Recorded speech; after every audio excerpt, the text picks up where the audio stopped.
So you're thinking about moving or relocating to Columbus, Ohio and completely confused about the area. You're probably wondering, should it be better to live downtown? Should I live out in the suburbs? Which suburbs is best? Should I live on the north side, the south side, or maybe somewhere in between? Well, in this video, I'm going to take you through an exercise that's going to help answer all these questions. It's going to help give you a lot more clarity on where you should be living if you decide to move to Columbus, Ohio. And it all starts right now. So let's go!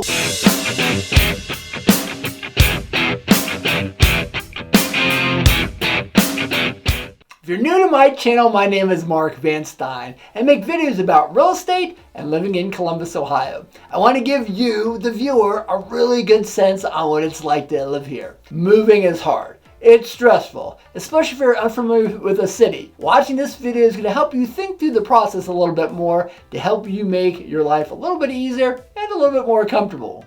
The first question I always ask a new client when they're relocating to Columbus is, where are you at in your life's journey? Are you single or do you have a partner? Do you have any children? Are there any of them school aged? Are schools important to you? How about pets? I want to have a really good understanding of what is important to that client. Are they coming from a metro area like in New York City or downtown Chicago, where you can pretty much live in an 8-block square radius? Or are they more interested in something a little bit more suburban with a larger yard or a good school district? Or you know what, maybe it's something in between. This is the first question you should be asking yourself prior to moving here. Columbus has a wide variety of communities for just about everyone. Personally, I lived in New York City for about 7 years after college, and I can tell you, if you decide to live in the downtown neighborhoods, you're not going to be able to live within an 8-block square radius. We just don't have that type of density here in Columbus, but we do have some great downtown living options. There are a lot of suburbs which surround the city. North, south, east, west, all of them are going to be a little bit different with a little bit of different amenities to offer. Now, if you're not at the point of your life where you and your 2.3 children are going to buy a minivan and move out to the burbs, there are a couple of areas which I like to call suburbs light, or a cross between living in the suburbs and an urban area. These areas are super popular with single professionals who might be transitioning out of an apartment, or new couples without children who aren't quite ready to live that suburban dream quite yet. They also have become very popular for people who are downsizing, getting away from those big family houses and those high property taxes.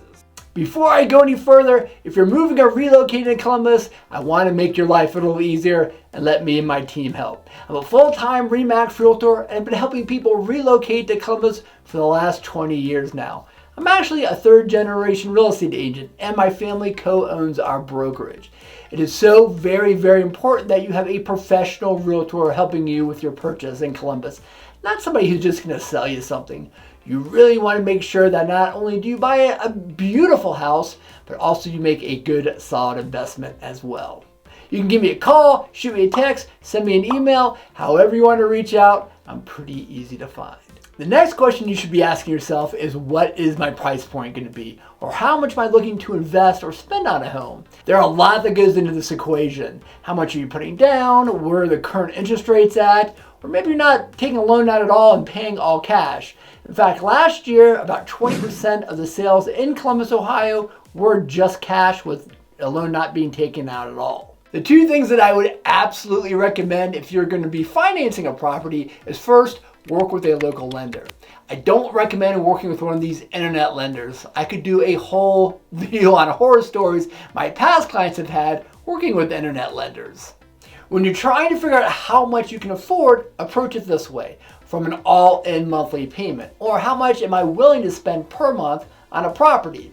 The reason I recommend this approach is because of the high property taxes we have here in Central Ohio. I've talked a lot about this in the other videos on this channel about the high property taxes we have here, so I'm not going to go into too much depth in this one, but they are high and they can add hundreds, even thousands of dollars per month on top of that monthly payment. Let me give you an example. So let's say I'm buying a house and my all-in budget is $2,500 a month.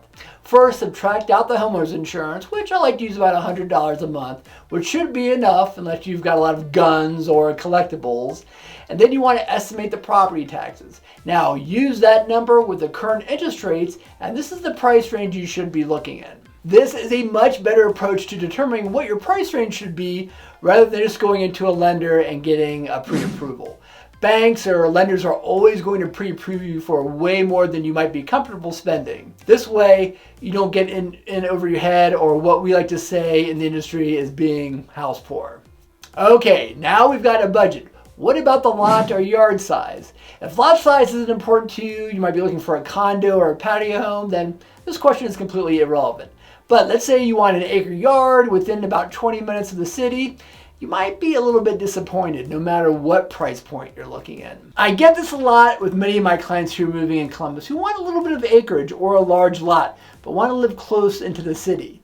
And that can be really difficult to find. Not impossible, but difficult. Land has just become too valuable. Unless it's an older home or in a neighborhood that was designed with larger lots, it's going to be tough.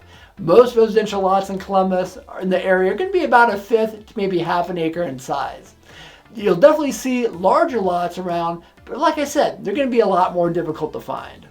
If you're okay with the lot size, the next question is, how important are the schools going to be to you? Do you have school-age children?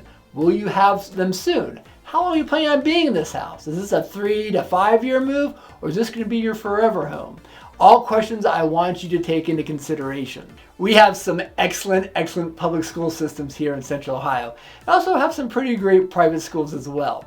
So you need to think that scenario through. Most families that relocate who have school-age children or their kids are getting close to school age, schools are absolutely the number one priority. If schools are important to you, I break down the top 5 school districts in another video on this channel. If you have any specific questions about the districts, make sure you reach out. I'm happy to answer any questions. Many people who grew up in Columbus will migrate back to the suburb or area they grew up in. My sister and her family are a really good example. My sister and I grew up in a suburb called Worthington, but her husband grew up in an area called Upper Arlington. When they got married and bought their first home, there was no other area they were going to live in Columbus except Upper Arlington. And the reason he wanted to live there is because he felt he had such a good childhood growing up and wanted his children to have that same experience. But my clients who I relocate to Columbus who have no allegiance or to a specific area are like, I can buy 2 or 3 times as much house in Dublin or Powell than I can in Upper Arlington. It becomes a no-brainer for them. As you start to meet people in Columbus through work or through friends, everyone's going to have an opinion on where you should live. And where they live is always going to be the best neighborhood. I've got a name for it. I call it neighborhood patriotism. It's important that you explore all the different areas of Columbus have to offer and choose what makes sense for you and your family. As you go through this exercise, you really start to zero in on areas and neighborhoods that are going to work for you. It's really just a process of elimination, and it's going to happen more quickly than you think. Well, I hope you found this video beneficial. Make sure you check out some of the other videos where I go in depth on some of the more popular areas, school districts, and suburbs. If you're moving or relocating to Columbus, make sure you give myself and my team a call. You'll probably sense that I'm super diligent helping people not only buy a great home, but also an area that's going to make them happy. Shoot me a text, give me a call, send me an email. My contact information is down below and also at the end of the video. Until next time.